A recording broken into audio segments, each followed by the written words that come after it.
বন্ধুগণ না অন্ধকার, গুড নাইট বন্ধুগণ। দেখেন আমরা এই রাত্রেবেলা এখন বাজে 3:30, পাক্কা 3:30, আমরা বেরিয়ে পড়লাম কৃষ্ণনগর থেকে। 4:20 লোকাল ধরবো, যাবো শিয়ালদা থেকে। আর 7:40 আবার ক্যানিং লোকাল ধরে যাব ক্যানিং, সেখান থেকে তারপরে সুন্দরবন। তো আমাদের যাত্রা শুরু হলো। রাত্রে ঘুম নেই দুদিন ধরে, দুদিন ধরে ঘুম নেই। আর গরম প্রচণ্ড। এই 3:30 সময় আমাদের ওখানে ঠান্ডা পড়ে যায়, কিন্তু এখানে তো গরম মানে বিভৎস গরম। এই যে চলেন টোটো খুঁজি, আসো মামনি খুঁজে তারপরে বেরোবো। বন্ধুগণ আমরা 4:20 লোকাল ধরে নিলাম। এই যে অবস্থা, এখন চা খাচ্ছি। এই যে হাই করো হাই করো হাই করো হাই। বন্ধুগণ এখান থেকে আমরা যাবো শিয়ালদা থেকে আবার ট্রেন চেঞ্জ করতে হবে ক্যানিং, তারপরে পৌঁছাবো ক্যানিং থেকে আবার। এখানে 180 কিলোমিটার লোকাল ট্রেনে মাত্র 35 টাকা, মানে টাকা লাগে না, ফ্রি বলতে পারেন। 35 টাকা 180 কিলোমিটার, এর থেকে সস্তা রেলওয়ে কী হতে পারে। তো বন্ধুগণ পেছনে হচ্ছে গিয়ে ক্যানিং স্টেশন। তো ক্যানিংয়ে আমরা নেমে পড়েছি। আমরা যাচ্ছি যে ট্রাভেল এজেন্সি, তাদের হচ্ছে অটো দাঁড়িয়ে আছে, আর সব এদিকে সবাই সুন্দরবনে উঠে যাচ্ছে। ওয়েদার কিন্তু খুব একটা ভালোও না খারাপ না, খালি গরম। রৌদ্র ডাইরেক্ট নেই, কিন্তু গরম। চলেন এই যে বন্ধুগণ আমরা ক্যানিং স্টেশনে এসে অটোতে উঠলাম। এখান থেকে যাবো আমরা ঘাট থেকে যাবো। বা শোনো হাই করো, চলো ওই যে ওখানে চলো। এই যে গরম বললে গরম হবে না সেরকম, রুমে গরম হবে না তো। ক্যানিং থেকে বেরিয়ে আমরা এইভাবে অটোতে করে যাচ্ছি। এই যে রাস্তা, এদিকে ঘাট, কি ঘাট গো দাদা? সোনাখালি ঘাট না? সোনাখালি ঘাট। ওখান থেকে আমরা আমাদের লঞ্চে উঠবো। সেখানে শুধু আমাদের না, অনেক থাকে লঞ্চ, সবাই এরকম সুন্দরবনে ঘুরতে যায়। চলেন দেখাবো কেমন পরিবেশ, কীভাবে যাচ্ছি, কীভাবে থাকছি। দেখতে থাকুন আমাদের আজকের এই ব্লগ।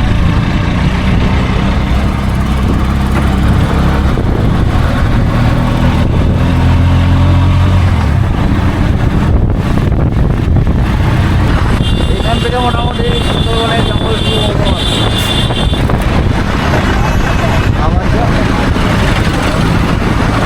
বন্ধুগণ চলে আসছি আমরা ঘাটে।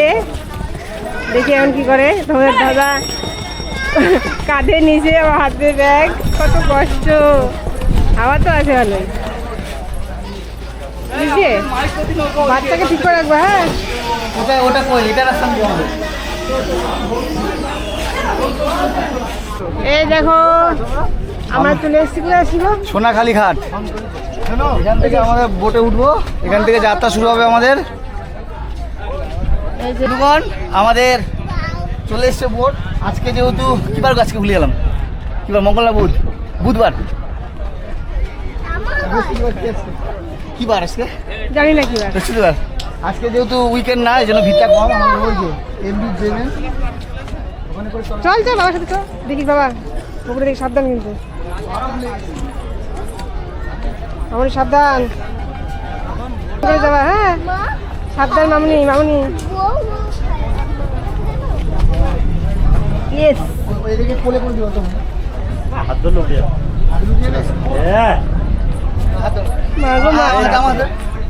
সাবধানে আগে হাত ধরলে উঠে যাবে।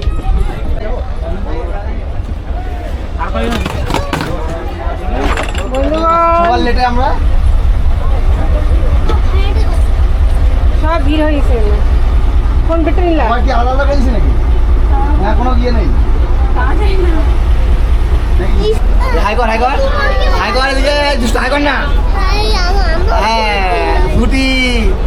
তো বন্ধুগণ আমাদের সুন্দরবনে যাত্রা শুরু আজকে। এখান থেকে বোটে উঠলাম। ইস মানে ফুটি পায়ে পুরো খুশি, কেন বাবা?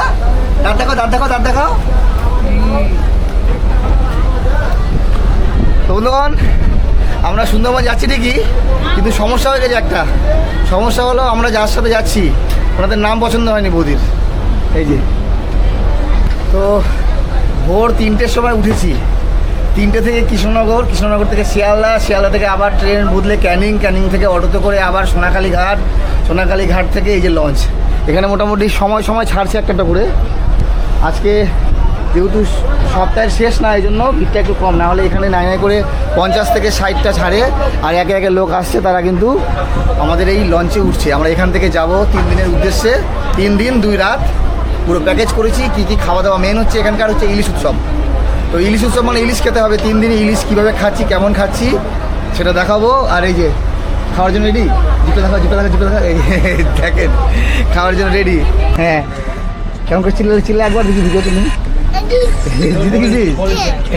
না তুমি মরে গেছো বুঝছো? বাহ,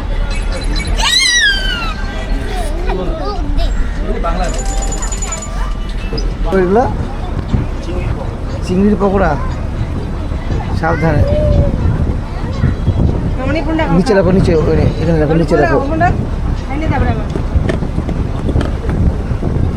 ছেলে এসছে পকোড়া, ওখানে রাখো, ওখানে নিচে রাখো। হ্যাঁ, নিচে রেখে খাও দুজনে চিংড়ির পকোড়া। খাও। তো ব্রেকফাস্ট করার 1 ঘন্টার মধ্যে চলে আসলো আমাদের হাতে চিংড়ি মাছের পকোড়া। কেমন চিংড়ি পকোড়া? ভালো যে উপরে গেলে তো পুরো সবাই পারেনি না? ছোটবেলায় পড়াশুনো করেছিলাম সুন্দরবন, ম্যানগ্রোভ অরণ্য, সুন্দরী গরান, গেওয়া গাছ, রয়্যাল বেঙ্গল টাইগার, হরিণ, কিন্তু কোনোদিন চোখে দেখিনি। জীবনে প্রথমবারের মতো সৌভাগ্য হলো এই সুন্দরবনে আসার এবং ভ্রমণ করার। সত্যি এক আলাদা অনুভূতি। যারা এসছেন তারা জানেন, আর যারা আসেননি তারা অবশ্যই আসবেন। এখানকার যে মনোরম পরিবেশ উপভোগ করবেন। এই যে বেটি ঝগড়া করছে মার সাথে। আমাদের প্রথম দিনের প্রথম স্পট গোসাবা, সেখানে যাব আমরা, ঘোরাফেরা করব, তারপরে ঘুরে এসে তারপরে আমাদের লাঞ্চ হবে। আর এই দেখেন সবাই পারাপার করছে এদিকে ফেরি ঘাট। সবাই এখানে দাঁড়িয়েছে না, সবাই যারা এসছে ঘুরতে, যারা সুন্দরবন ঘুরতে এসছে। এতদিন বাংলাদেশে দেখতাম যে মালপত্র সব নৌকায় করে নিয়ে যাওয়া করে, কিন্তু আমাদের ভারতে যে এরকম করে নিয়ে আসা করে আমি প্রথম দেখলাম এই যে সুন্দরবন এলাকায় এসে। আসলে এখানে নদী তো সব নদী সব যাওয়া আসা, এদিকে সড়ক পথ নেই, এদিকে যা আছে এই যে এখান থেকে লোড করছে নিয়ে যাচ্ছে। বন্ধুগণ, আমরা এখন আছি গোসাবাতে। এই পেছনে আছে, এটা হলো হ্যামিল্টন সাহেবের বাংলো, ব্রিটিশ আমলের তৈরি। আর হ্যামিল্টন সাহেব এখানে জনবসতি স্থাপন করেছিলেন এবং তার যে স্মৃতি, সেই স্মৃতি কিন্তু এখানে রয়ে গেছে। এই দেখেন বাংলো পুরোটাই কাঠের তৈরি। কত করে টিকিট? 5 বছরের পর লাগবে না।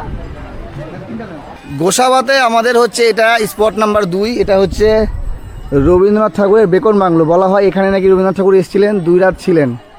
পুরোপুরি কাঠেরই, আর ওপরে যে টিনের যে চাদরগুলো হয় সেই সময় মনে হয় ঢেউটিন হয়নি, এই জন্য এখানকার ওই হ্যামিল্টন সাহেবের যে বাংলো সেটা দেখলাম টিনের চাদর। এখানে রবীন্দ্রনাথ ঠাকুরের স্ট্যাচু আছে, ওইদিকে একটা ছোট পার্ক মতো বাচ্চাদের খেলার জায়গা আছে। মোটামুটি ঠিক আছে। রবীন্দ্রনাথ ঠাকুর এসেছিলো, রবীন্দ্রনাথ ঠাকুরের সঙ্গে এখানকার স্মৃতি আছে, সেই স্মৃতি অনুযায়ী ঠিক আছে, একবার ঘুরে আসাই যায়। উলে বাবালে এইটুকু জায়গার উপর দিয়ে উঠতেছে, বাপরে বাপ, এইটুকু সিঁড়ি চিকন আমি দেখি নাই।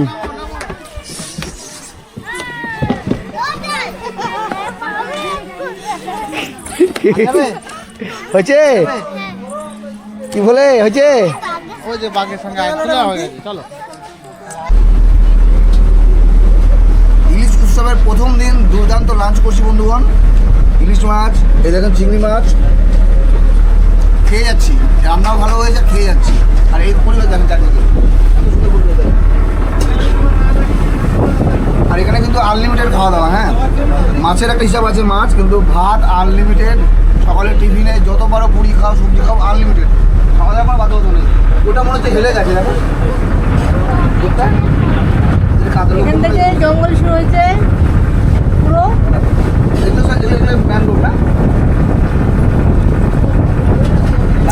আজকে দুপুরে আমরা লাঞ্চ করতে করতে পৌঁছে গেলাম আমাদের গন্তব্যস্থল, আজকের হোটেল পাখিরালয়ে। সেখানে আমরা রেস্ট করব, সন্ধ্যায় টিফিন করে তারপরে দেখব আমরা এখানকার বিখ্যাত ছৌ নাচ। খুবই অসাধারণ লাগছে, যদি না আসেন তাহলে বুঝতে পারবেন।